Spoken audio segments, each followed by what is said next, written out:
Macedonia is a small country located in the Balkans. With a land area of around 25,000 square kilometers, it's home to about 2 million people. The country is squeezed between several Balkan nations and is almost surrounded by them. To the west is Albania, to the north Kosovo and Serbia, and to the east and south lies Greece. Because it sits between other countries, Macedonia doesn't have any coastline. Its only real waterfront is in the south, where it shares part of the world-famous Lake Ohrid. The rest of the lake lies within Albanian territory. When people visit Macedonia, they typically go to two main cities, Ohrid and, of course, the capital city of Skopje in the north. While Muslims pronounce it Oskop, the city is widely known around the world as Skopje. If you zoom in on Skopje on the map, you'll see a river cutting right through the middle of the city. This river is called the Vardar, and it literally divides Skopje in two. But the division isn't only about geography. It also reflects two completely different lifestyles and cultures. On one side of the stone bridge, the European side, you get a completely different atmosphere. On the other side, the lifestyle of the local Muslim community paints a very different picture. It honestly feels like you're walking through two unrelated cities inside the same city. One side looks and feels very European. Western-style architecture, lighter-skinned people with a Western appearance, cafes, casinos, food, lifestyle, everything feels Western. On the other side, every second person is speaking Turkish, and the overall culture clearly reflects Ottoman-influenced Muslim life. Shops are small and low-rise. People have darker features and look more like Turks. There are mosques everywhere, and the restaurants serve the same charcoal-grilled dishes you'd find in Turkey. It's clear that even though the Ottoman Empire lost its territory in the Balkans, the Muslim communities stayed in their homes and preserved their culture, even under a different state. Another thing we noticed is that the vast majority of tourists in this area are from Turkey. I heard some Spanish and Italian here and there, but honestly, almost everyone else was speaking Turkish. Around this time of year, the weather in Macedonia is unpredictable. It might start off cloudy, but suddenly the sun comes out. When you start walking around the city, the first thing you notice is the sheer number of statues. Everywhere you turn, another statue is waiting for you. Each one has a meaning for the locals, but for visitors, it can feel a bit overwhelming. They're not ugly. They've just gone a little overboard. You'll see a bull statue on one corner, a woman statue on another. In one spot, there's a little boy shining shoes, and somewhere else, an elderly monk-like figure. There are countless statues like these. Honestly, I've never seen so many sculptures packed into such a small area in any city around the world. Along the Vardar River, you'll also find a few ship-themed cafes. Some of these wooden ships are abandoned and in terrible condition. Others function as cafes and restaurants. We didn't sit at any of them, and I doubt they offer anything particularly unique. Another interesting thing is the architecture. Some of the buildings here could easily be mistaken for those in Western Europe. I'm not talking about the regular apartment blocks, but the cinemas, hotels, and buildings surrounding the main square. They've put a lot of effort into their design. The buildings aren't very tall, but they're beautifully decorated. The government buildings lined up along the river also look impressive, both during the day and at night. As for the streets, Skopje is relatively clean. I didn't see piles of trash anywhere in the city center. The municipality seems to take cleanliness seriously.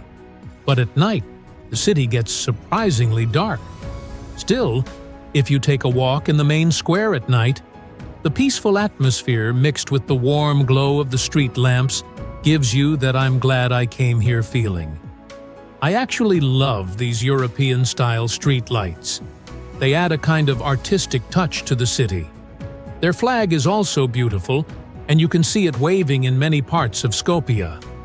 Since the climate here is generally mild and pleasant, they chose to symbolize the sun on their flag. During the day in the capital, you'll occasionally spot ultra-luxury cars. Most vehicles on the road are mid-range or older models, but you still see some high-end ones. Macedonians tend to prefer German cars. Taxis, however, are quite old, both inside and out. All the taxis are white and part of a single system. Because Macedonia, and especially Skopje, is quite small, there's no metro system. In fact, there are no trams either. You can explore most of Skopje just by walking. Many people go to work or school by bike or electric scooter. The main square is full of people riding scooters, and those who prefer public transport use the red double-decker buses, which might look familiar. You'll see buses like these in Spain and especially in England. They're not exactly the same models, but the concept and design are very similar. When it comes to traveling from Macedonia to other Balkan countries, you can take buses as well. But that experience was a disaster, and I'll explain that at the end of the video. The people in Macedonia are generally warm and cheerful.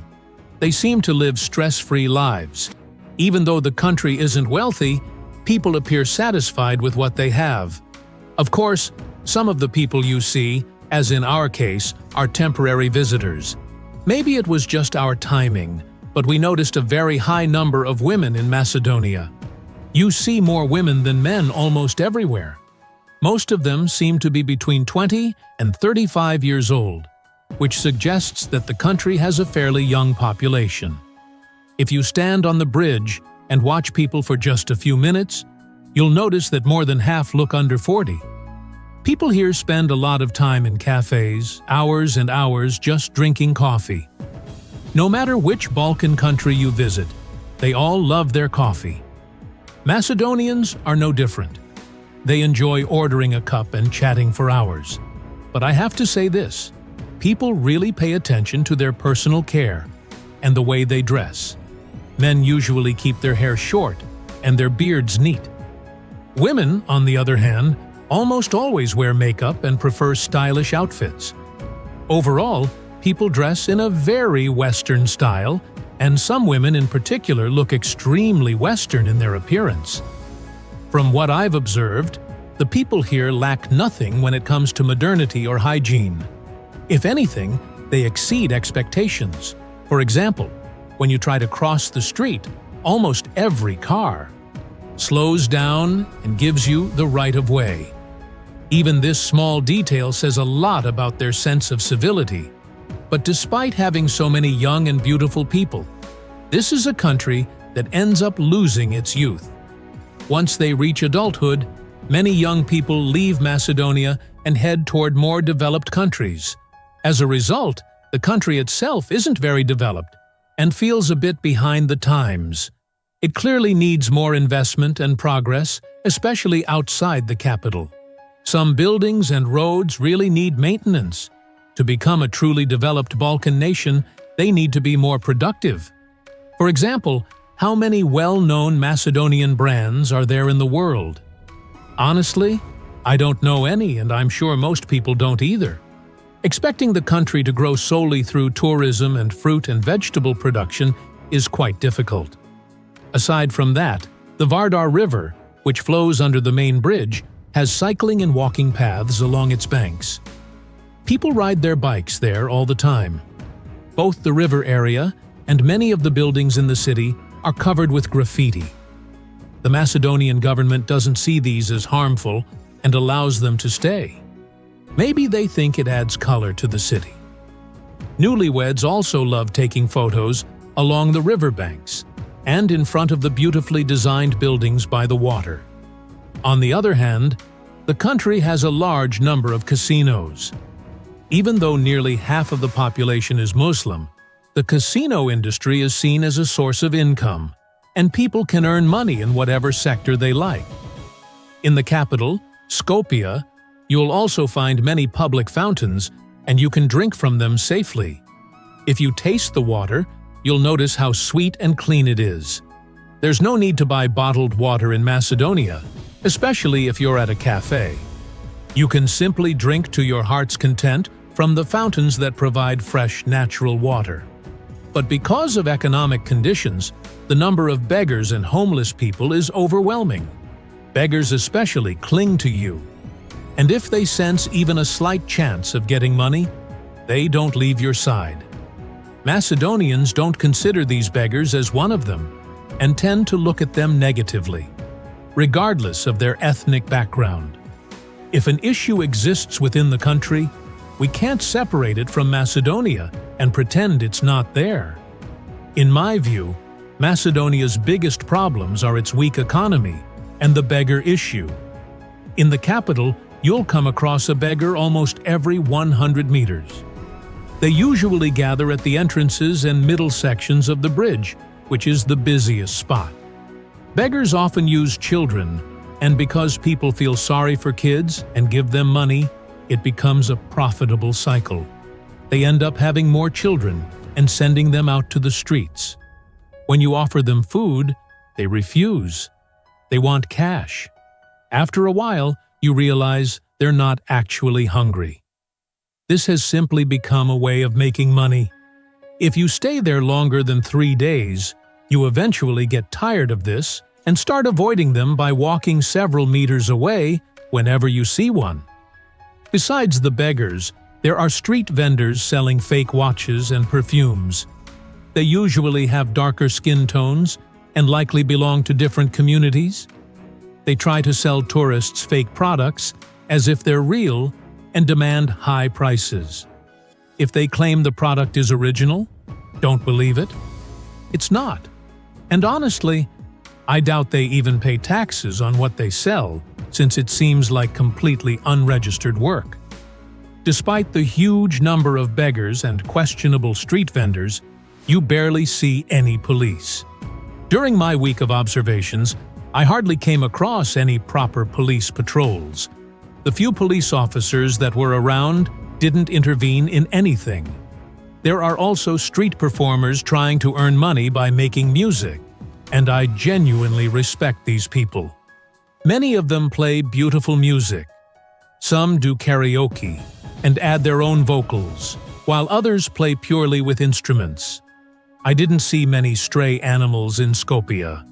Occasionally, you might come across a stray dog in more remote areas, but stray cats are almost non-existent. Most dogs seem to be domesticated and owned.